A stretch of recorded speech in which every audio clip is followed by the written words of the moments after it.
ಬೇಡ, ಬೇಕಾಗಿಲ್ಲ, ಯಾವುದು ಬೇಕಾಗಿಲ್ಲ. ಈ ಮದುವೆ ಇಂಥ ಪ್ರೀತಿ ಏನು ಬೇಕಾಗಿಲ್ಲ. ನನ್ನ ಒಬ್ಬನಿಗೋಸ್ಕರ ನೀವೆಲ್ಲ ಇಷ್ಟು ನೋವು ತಿಂತಿರೋದು, ಅವಮಾನ ಪಡ್ತಿರೋದು ನನ್ನಿಂದ ಸಹಿಸ್ಕೊಂಡಿರೋಕ್ಕಾಗಲ್ಲ. ಪ್ಲೀಸ್ ಮೊದಲಿನಿಂದ ಹೊರಟೋಗೋಣ. ನನ್ನ ಮಾತು ಕೇಳೋಣ ಪ್ಲೀಸ್. ರಾಮು, ನೀನು ಬೃಹನ್ನಳ್ಳಿ ಹಾಗೆ ವೇಷ ಹಾಕೊಂಡಿದೀಯ ಅಷ್ಟೇ, ಅದೇ ತರ ಮಾತಾಡ್ಬೇಡ. ಅವ್ರು ಮಾತಾಡೋದ್ರಲ್ಲಿ ತಪ್ಪೇನಿದೆ? ನಮ್ಮ ಅಣ್ಣದ್ರ ಬಗ್ಗೆ ನಿಮಗೆ ಪೂರ್ತಿ ಗೊತ್ತಿಲ್ಲ. ನೀವ್ ಆಡ್ತಿರೋದ್ ನಾಟಕ ಅಂತ ಅವ್ರಿಗೆ ಏನಾದ್ರು ಗೊತ್ತಾದ್ರೆ ನಿಮ್ಮೆಲ್ರನ್ನು ಒಂದ್ ರೂಮಲ್ಲಿ ಕೂಡ ಹಾಕಿ ನಿರ್ದಾಕ್ಷಿಣ್ಯವಾಗಿ ಬೆಂಕಿ ಹಚ್ತಾರೆ. ಹಚ್ಲಿ. ನಮ್ಮನ್ನೆಲ್ಲ ಸುಟ್ಟು ಹಾಕೋದ್ರಿಂದ ನಿಮ್ಮಿಬ್ರು ಪ್ರೀತಿ ಫಲಿಸುತ್ತೆ ಅನ್ನೋದಾದ್ರೆ ನಾವೆಲ್ಲರೂ ಸುಟ್ಟು ಬೂದಿ ಆಗೋದಕ್ಕೆ ಸಿದ್ಧ. ನಾವು ಸಿದ್ಧ ಇಲ್ಲ. ನೋ, ನೀವೆಲ್ಲ ಸಾಯೋದ್ರಿಂದ ನಾವಿಬ್ರು ಒಂದಾಗ್ತೀವಿ ನೀವು ತಿಳ್ಕೊಂಡಿದ್ರೆ ಅದು ಕೇವಲ ನಿಮ್ ಭ್ರಮೆ. ಆಗ ನಿಮ್ ತ್ಯಾಗಕ್ಕೆ ಅರ್ಥನೇ ಇರಲ್ಲ. ತ್ಯಾಗಕ್ಕೆ ಆದರ್ಶನೇ ಹೊರತು ಅರ್ಥ ಅನರ್ಥಗಳಲ್ಲ. ರಾಮು, ನಿನ್ನ ಅಣ್ಣಂದ್ರು ಅತಿಯರಾದ ನಾವೆಲ್ಲ ಎಷ್ಟೇ ಶ್ರೀಮಂತರಾದರೂ ನಿಮ್ಮಿಬ್ಬರು ಪ್ರೀತಿ ಫಲಿಸ್ಬೇಕು, ನಿಮ್ಮಿಬ್ಬರು ಮದುವೆ ಆಗ್ಲೇಬೇಕು ಅಂತ ಪಣ ತೊಟ್ಟು ಕೂಲಿಗಳಾಗಿ ಕೆಲಸ ಮಾಡ್ತಿದೀವಿ. ಈ ತ್ಯಾಗ ನಿಮಗೋಸ್ಕರ, ನಿಮ್ ಪ್ರೀತಿಗೋಸ್ಕರ. ಅದನ್ನ ಅನರ್ಥ ಮಾಡಬೇಡಿ. ಬ್ರಿಟಿಷರನ್ನ ನಮ್ಮ ದೇಶದಿಂದ ಓಡಿಸೋದಕ್ಕೆ ಎಷ್ಟೋ ತ್ಯಾಗಗಳನ್ನ ನಮ್ಮ ಜನ ಮಾಡದೆ ಹೋಗಿದ್ದಿದ್ರೆ ಇವತ್ತು ನಮಗೆ ಸ್ವಾತಂತ್ರ್ಯ ಇರ್ತಿರ್ಲಿಲ್ಲ. ಪ್ರತಿ ಹೆಣ್ಣು 9 ತಿಂಗಳು ಮಗುನ ಗರ್ಭದಲ್ಲಿ ಹೊತ್ತು ಸಾವಿನ ಜೊತೆ ಹೋರಾಡಿ ಹೆರದೆ ಹೋಗಿದ್ರೆ ಯಾವ ಮಗುಗೂ ಜನ್ಮ ಅನ್ನೋದೇ ಇರ್ತಾ ಇರ್ಲಿಲ್ಲ. ಅವತ್ತು ತುಂಬಿದ ಸಭೆಯಲ್ಲಿ ದ್ರೌಪದಿ ವಸ್ತ್ರಾಪರಣ ಮಾಡ್ತಿರೋವಾಗ ತಾಳ್ಮೆಯಿಂದ ಸಹಿಸಿಕೊಂಡಿದ್ದ ಪಾಂಡವ್ರ ಮುಂದೆ ನಾವು ಮಾಡ್ತಿರೋ ತ್ಯಾಗ ಸಾಸಿವೆ ಕಾಳಷ್ಟು ಇಲ್ಲ. ಬಾಂಧವ್ಯ ಅಂದ್ರೆ ಬರೀ ಸುಖಾನ ಮಾತ್ರ ಹಂಚ್ಕೊಳ್ಳೋ ಬಂಧ ಅಲ್ಲ. ನೋವು ನಲಿವು ಸಹ ಸಮನಾಗಿ ಹಂಚ್ಕೊಂಡಾಗ್ಲೇ ಅದಕ್ಕೊಂದು ಅರ್ಥ. ರಾಮು, ಕೊನೆಯದಾಗಿ ಹೇಳ್ತಾ ಇದ್ದೀನಿ, ಯಾರು ಏನೇ ಹೇಳಿ ಅಂದ್ಕೊಂಡಿದ್ದನ್ನ ಸಾಧಿಸೋವರೆಗೂ ನಾವ್ಯಾರೂ ಇಲ್ಲಿಂದ ಹೋಗೋದಿಲ್ಲ. ಹೌದು ರಾಮು, ಅಲ್ಲಿವರೆಗೂ ಎಷ್ಟೇ ಅಡಚಣೆಗಳು ಬರ್ಲಿ, ಎಷ್ಟೇ ಕಷ್ಟ ಬರ್ಲಿ, ಅದನ್ನೆಲ್ಲ ನಾವು ಎದುರಿಸ್ತೀವಿ. ಯಾವುದೇ ಪ್ರವಾಹ ಬಂದ್ರು, ಯಾವುದೇ ಅಗ್ನಿಪರ್ವತ ಮಳೆ ಸುರಿಸಿದ್ರು, ಭೂಮಿ ಬಿರುಕ್ ಬಿಟ್ರು ನಿಮ್ಮಿಬ್ರು ಪ್ರೀತಿ ಬಿರುಕ್ ಬಿಡಬಾರ್ದು. ನಿಮ್ಮಿಬ್ರು ಪ್ರೀತಿನ ಉಕ್ಕಿನಿಂದ ಬೆಸ್ಗೆ ಹಾಕಿ ಪ್ರೇಮಿಗಳ ಇತಿಹಾಸನ ಸೃಷ್ಟಿ ಮಾಡಿ.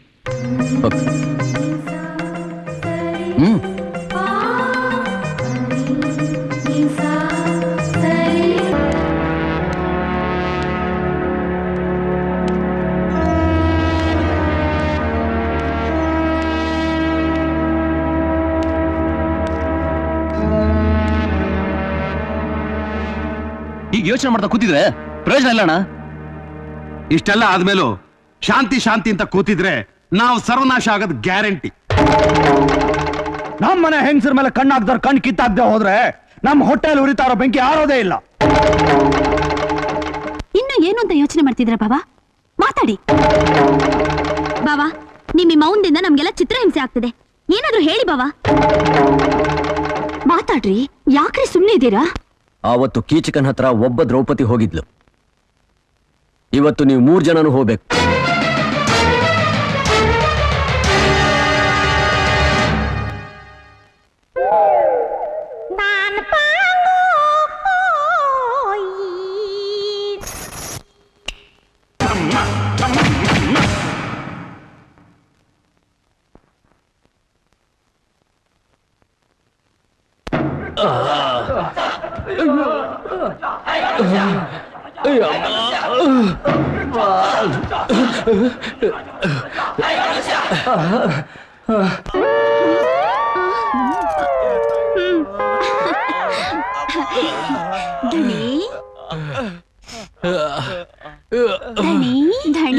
ಯಾರಮ್ಮ ನೀವು? ರಾತ್ರಿ ಕ್ವಾಣೆಗೆ ಬರಕ್ ಹೇಳಿದ್ರಲ್ಲ, ಆಗಲೇ ಸುಸ್ತಾಗಿ ನಿಮ್ಮ ಕೈಕಾಲೆಲ್ಲ ಬಿದ್ದು ಹೋಗಿದೆಯಲ್ಲ. ಕುದುರೆ ಸವಾರಿ.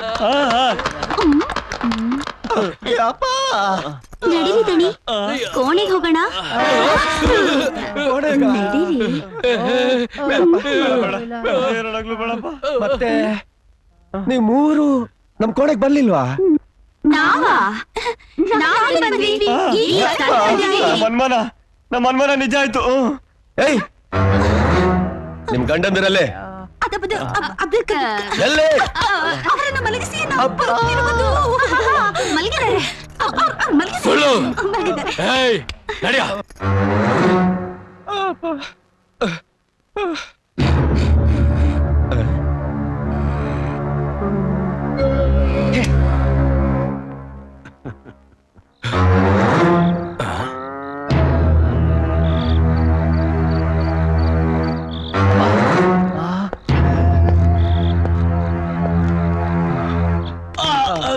ಏ ಎತ್ಕೊಡ್ಯ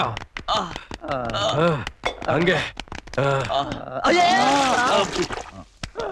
ಅಯ್ಯಯ್ಯೋ ಅಯ್ಯಯ್ಯೋ ಅಯ್ಯೋ ಅಯ್ಯೋ ಅಯ್ಯೋ ಅಯ್ಯೋ ನನ್ ಮುದ್ದಿನ ಮೊಮ್ಮಕ್ಳ ಏಟೊಂದು ಬಿದ್ದಿದೆ.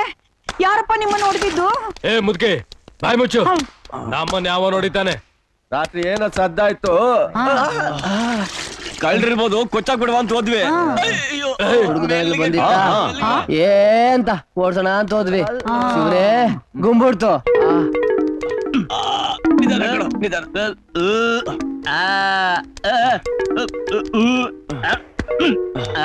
ಏನ್ ಬಗುಳ್ತಾವನ ಅವನು?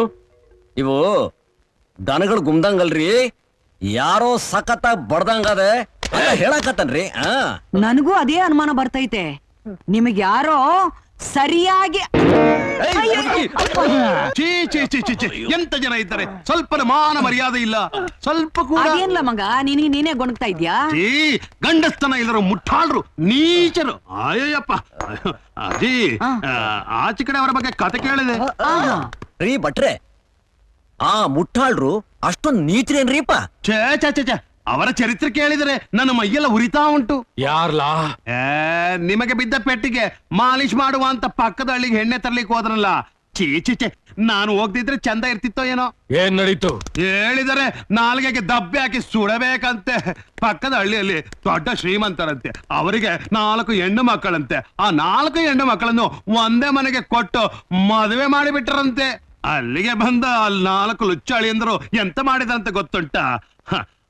ಅವರು ಆ ಹೆಣ್ಣು ಮಕ್ಕಳಿಗೆ ಚಿತ್ರಹಿಂಸೆ ಕೊಟ್ಟು, ಕೊಡಬಾರದ ಕಷ್ಟ ಕೊಟ್ಟು ಅವರಿಗೆ ಓಡಿಸಿ ಬಿಟ್ಟರಂತೆ.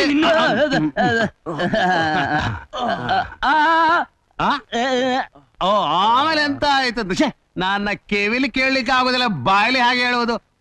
ಪಾಪ ಆ 4 ಹೆಣ್ಣು ಮಕ್ಕಳು ಹಳ್ಳಿಗೆ ಹೋದರೆ ಹಳ್ಳಿ ಜನ ಎಂತ ಮಾಡಿದ್ರು? ಅಲ್ಕ ನನ್ನ ಮಕ್ಕಳು. ಯಾರೋ ಹಲ್ಕ ನನ್ ಮಕ್ಕಳು. ಇನ್ಯಾರ ದಣಿ, ಹೆಂಡತಿಯರನ್ನು ಬಿಟ್ಟ ಆ ಮಕ್ಕಳು ಅಲ್ಕ ಮಕ್ಕಳಲ್ಲ, ದೊಡ್ಡ ಮಕ್ಕಳ? ನೀವ್ ಹೇಳಿ ಭಟ್ರೆ, ನೀವ್ ಹೇಳಿ. ಎಂತ ಹೇಳದು ಗುರುಕ? ಛೇ, ನೀ ನೇಪಾಳಿಂದ ಬಂದು ನನ್ನ ಬಾಯಲ್ಲಿ ಕೇಳೋದ? ಆ ಹೆಣ್ಣ ಮಕ್ಕಳು ಗಂಡಂದ್ರನ್ನು ಬಿಟ್ಟು ಹೋದಾಗ ಹಳ್ಳಿಯ ಜನ ಹಳ್ಳಿಗೆ ಹೋದಾಗ ಕಣ್ಣು ಹೊಡೆಯುತ್ತಿದ್ರಂತೆ, ರೌಕೆ ಎಳಿತಿದ್ರಂತೆ, ಸೀರೆ ಎಳಿತಿದ್ರಂತೆ. ನನ್ನ ಬಾಯಲ್ಲಿ ಬೇಡಪ್ಪ, ಮೈಯೆಲ್ಲ ಮುಟ್ಟುತ್ತಾರಂತೆ. ಹಳ್ಳಿ ಜನ ನಿಮ್ಮ ಗಂಡಂದ್ರಲ್ಲ ಹೇಡಿಗಳು ಅಂತ ಕೈ ಬೀಸಿ ಕಣ್ಣು ಹೊಡೆದು ನಾವಿಟ್ಟುಕೊಳ್ಳುತ್ತೀವಿ ಅಂತ ಕರೀತಾರಂತೆ.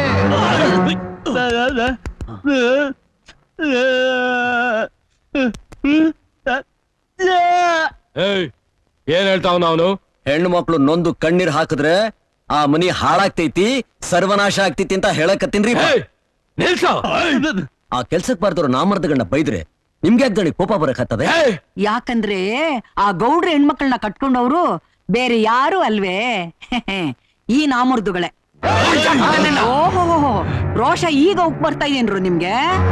ಅಲ್ಲಜ್ಜಿ, ಲುಚ್ಚ ನನ್ನ ಮಕ್ಕಳು ನಾಚಿಕೆಲ್ಲದರು ಅಲ್ಕ ನನ್ನ ಮಕ್ಕಳು ಅಂತ ಬೈದರೆ ರೋಷ ಬರೋದಿಲ್ಲವೇನು? ಅಡಿಗೆ ಮಾಡೋದಿಲ್ಲ ನೋಡಿ. ಈಗ ನೋಡ್ರಿ ನೀವು ದಣಿಗಳು. ಮೊದ್ಲು ನಿಮ್ ಹೆಂಡ್ರ ಮನೆಗೆ ಹೋಗಿ ಅವ್ರನ್ನ ಮನೆಯಾಗ ಕರ್ಕೊಂಡ್ ಬನ್ನಿ, ಆಮೇಲೆ ನಿಮ್ ಗಂಡಸ್ತೇನೋ ಅಂತ ತೊಡೆ ತಟ್ಟಿ ಮೀಸೆ ತಿರ್ವಿ ನನ್ನ ಮಕ್ಕಳಿಗೆ ತೋರ್ಸೋಣ. ನಡೀರಿ ನಡೀರಿ ನಡೀರಿ.